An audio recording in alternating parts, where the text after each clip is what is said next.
Hello, everybody, and welcome to our third episode of Startup Sharp with the Augusta Library. My name is Leah Hollow, and I'm going to be navigating you through this webinar series. And Startup Sharp with the Augusta Library consists of 4 different webinars that are going to help you get started on your at-home startup business. And last time we met, we actually wrapped up preparing your marketing plan by focusing on day-to-day operations, pricing, and different ways to market. Today, we're going to get down to the money side of business, and we'll be looking at a few different ways that you can finance your startup business. And we're also going to be taking another look at the Primer app by Google and how to use this tool as a guide when you are financing your small business. And these are the few ways that we're going to be focusing on today that you can actually finance. We're going to take a look at finding an investor. We're going to take a look at crowdfunding, small business loans, and self-funding your business. When you are looking for individual investors, they are sometimes called angel investors or venture capital firms. Be sure to do enough background research to know if the investor is reputable and has experience working with startup companies. The investor will review your business plan to make sure it meets their investing criteria. Most investment funds concentrate on an industry, geographic area, or stage of business development. The investors are then going to want to look at your company's management team, market products and services, corporate governance documents, and financial statements. Next, if they want to invest, they are going to want to agree on a term sheet that describes the terms and conditions for the fund to make an investment. Once you agree on a term sheet, you can get the investment. Once a venture fund has invested, it becomes actively involved in the company. Venture funds normally come in rounds. As the company meets milestones, further rounds of financing are made available with adjustments in price as the company executes its plan. Crowdfunding raises funds for a business from a large number of people, called crowdfunders. Crowdfunders aren't technically investors, but because they don't receive a share of ownership in the business and don't expect a financial return on their money. Instead, crowdfunders expect to get a gift from your company as thanks for their contribution.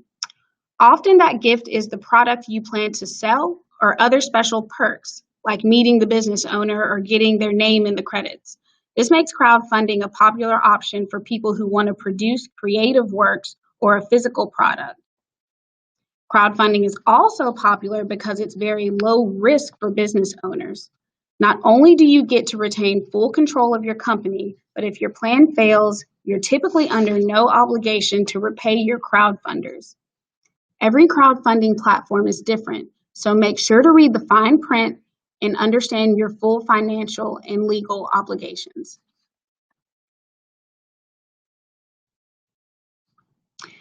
If you want to retain complete control of your business, but don't have enough funds to start, consider a small business loan.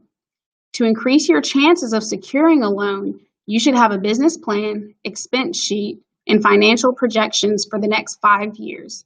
These tools will give you an idea of how much you need to ask for and will help the bank know they're making a smart choice by giving you a loan. Once you have all your materials ready, you should start contacting banks and credit unions to request a loan. You'll want to compare offers to get the best possible terms for your loan. Self-funding lets you leverage your own financial resources to support your business. With self-funding, you retain complete control over the business, but you also take on all of the risk yourself. Be careful not to spend more than you can afford, and be especially careful if you choose to tap into retirement accounts early. You might face expensive fees or penalties or damage your ability to retire on time. So you should check with your plan administrator and a personal financial advisor first. Most self-funded entrepreneurs will tell you it takes years of hard work before your business will be profitable. What many people don't realize is that it can take months, years, depending on the industry, to even start generating revenue. During the early stages of your business, you should maintain outside income to fund your company. While going all in may give you more time to develop the business and make it profitable, you will burn through your savings in no time. If you decide to self-fund, your journey will almost certainly be longer than if you took a helping hand from a venture capitalist. For many businesses, it takes years before all owners transition to the company full-time. If self-funding is the route for you, be patient with the process. And we're going to go back and take a look at the Primer app again today. And if you weren't here for our last 2 episodes, the Primer app is a free mobile app from Google that offers quick, easy to understand lessons for business owners and anyone looking to grow their business and digital marketing skills. All of the information that I've shared with you today has come from individual lessons in the Primer app, and it's very easy to navigate. And you just simply download the Primer app from your Google Play Store or your Apple Store, just depending on which phone that you have. And the app will introduce you to a variety of lessons that are going to help you get started with your at-home startup business. So again, we're just going to take a look at the app. This is just one of the home screens with some different lessons that I kind of laid out that I just wanted to look at today. But if you're looking for anything in particular, you can always use this search bar that's here. One of the lessons that I was looking at that tied into today's lesson was finding investors to fund your business. And the main questions that they look at in this lesson is why do businesses choose to seek out investors? What do investors look for in a business? And how can I find investors for my business? So definitely gives you a lot of information on just, what to be looking for when you're finding investors. And of course, at the beginning of each of these lessons, they always put you in different scenarios so that you can kind of decide to make good decisions when looking for investors. And so the next app the next program that I was looking at was about innovative crowdfunding and raising more than money. So the questions that they answer in this program is, why should I consider crowdfunding? How can I use crowdfunding to connect with my target audience better? And how do I use it to test out new products and ideas?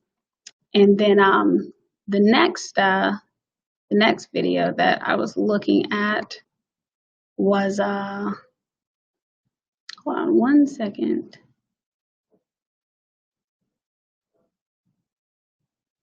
Putting money into your project and getting a small business loan. So they'll answer the questions about what a small business loan is, how you can prepare to get a small business loan, what documents that you need to apply for a small business loan. So again, the Primer app is a very resourceful tool when getting started on your small business. And now we're getting to the part of the show where we're going to be doing the Q&A. So without further ado, I would like to introduce our special guest, and that is Dr. Wendy Habiger. And she is from the James M. Hull School of Business at Augusta University. So welcome, Wendy. Welcome to the show. Thank you, Leah. It's a pleasure to be here. Thank you. We're so glad to have you here. Now, can you just tell our viewers a little bit about yourself and a little bit about your background? Sure. I got my PhD in finance from Florida State in 2005. So I've had it a minute.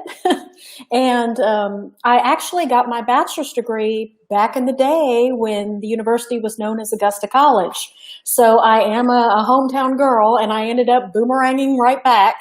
But in the Hull College of Business, I'm one of 2 finance professors, and I teach 5 of the undergraduate courses in our financial services concentration. I teach the Intro to Corporate Finance, the Advanced Corporate Finance, the Markets and Institutions, risk management, and of course the ever popular personal financial planning, which financial literacy is a whole other show we can do. And then I also teach for the MBA program, I teach financial management. So I've really enjoyed that because a lot of my MBA students and even some of my undergrads, they have their own businesses. And the whole purpose of them taking business classes is to figure out how do I run the thing and run it successfully. So, and that's what we do in the whole College of Business. We do our best to try to help people out so that they end up, with profitable and successful businesses. Well, perfect. Then you're the perfect person to be here today to talk about financing and getting our viewers started up with their own business. So I'm going to start off with the first question. So we talked about investors, crowdfunding, self-funding, and small business loans. What would you say right now is the smartest way to finance your at-home business? There's like an implied hierarchy, a pecking order, if you will, of the finance in which, the business owners are concerned with financing costs, and that's interest rates. And interest rates that you're going to be charged for borrowing money is going to be tied to one's credit score. So that has a lot to play with it. But usually the least expensive method for funding your business is the first self-funding. While it does tie up your cash and you will burn through your save, everything you said was absolutely correct. The self-funding, if you have it, it's easier to get to because you already have it. You don't have to ask anybody for it or pay anybody for it. Then after that would come your friends and family, which basically could also be your crowdfunding group, and your angel investors. Because now, there can be a difference between angel investors and venture capitalists. Your angel investors can be some of the participants in the crowdfunding where, again, like you said before, they really just might want to beta test the product or, contribute to something that they might think would be a social good. And, but the venture capitalists, they're usually more of a private, group of investors that they're going to charge a lot of interest, or they're going to want a large portion of the business as collateral or as payment. So in keeping that in mind, it's always good to see what you can afford first and, and then, tap your friends and family. And of course, crowdfunding I've seen several products be very successful in using the crowdfunding. All right, great. Thank you. And we've got a question from Cheryl Whiteside. And Cheryl asks, what are the minimum requirements / paperwork necessary for applying for a small business loan? Oh, well, that's going to be dependent. Cheryl, I wish I could tell you all the details, but where I can point you is to our Small Business Administration. We actually have an office in the area. It is the UGA Small Business Development Center, and they have a tremendous staff there and the reason why I'm pointing you in that direction is because there's many programs out there. There's not just one program. So based on the program, there will be, paperwork and hoop requirements to jump. And the best thing to do is to review all the possible programs to see what would be the best fit for you and your business and your product and service you're offering, and then make sure you meet or achieve those requirements. And the people at the Small Business Development Center, they can help you out. They give you a lot of one-on-one advice and guidance. If you go to their website, they've got just a plethora of information. And it's easy to maneuver, easy to navigate, fairly easy to understand. And what you don't understand, write it down, give them a call and say, hey, what does this mean? And what do I need to do so that I can be successful? And they're there to help. So I'm sorry, right. Cheryl. I'm sorry I couldn't give you any more detail. All right, Cheryl, I hope that was enough detail to help you out. And Dr. Habiger, I'm going to ask you the final question. If you are an individual, let's say, who has bad credit, how should they go about taking out a small business loan, or are there other options for them to take out a small business loan? Well, because we live in a credit-based society, credit is important. I always try to convey that to my students. You know, they fiercely guard their GPA, and I tell them, well, your credit score is your financial GPA, and if you do have bad credit, that's not the end of the world. You can still get your business off the ground. The key thing is first ask yourself. We are in the middle of a pandemic, unfortunately.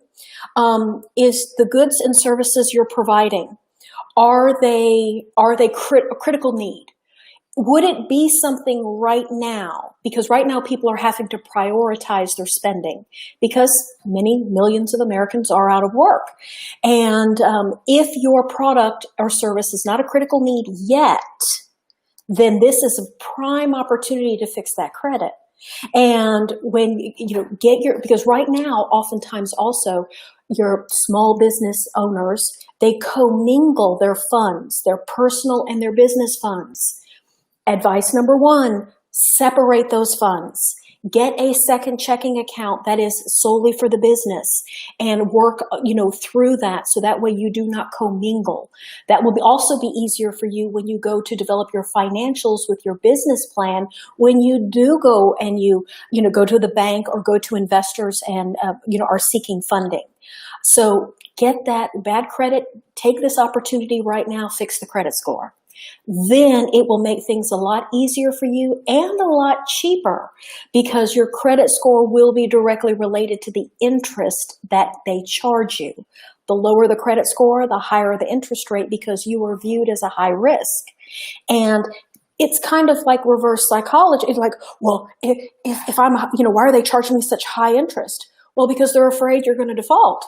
So the better the interest rate, or the better the credit score, the lower the interest rate, you're considered then less of a risk or a good risk. Did I answer your question, Leah? Yes, you did. You answered it very well, and it was very informative. All of your answers have been very informative. So that was going to be the last question. Thank you so much for coming on. This has been great. And stay safe out there, stay healthy, and we will be seeing you around. Thank you. I've enjoyed it. All right. And that's going to be it for our show today. We hope that y'all have enjoyed, and we hope that it's been helpful for those who are starting their own at-home business. We will be back next Monday at 5:30 p.m. and we will be focusing on building your brand, and that will be the last episode that we will be having for the month of August. So we hope to see you all then, and have a wonderful night.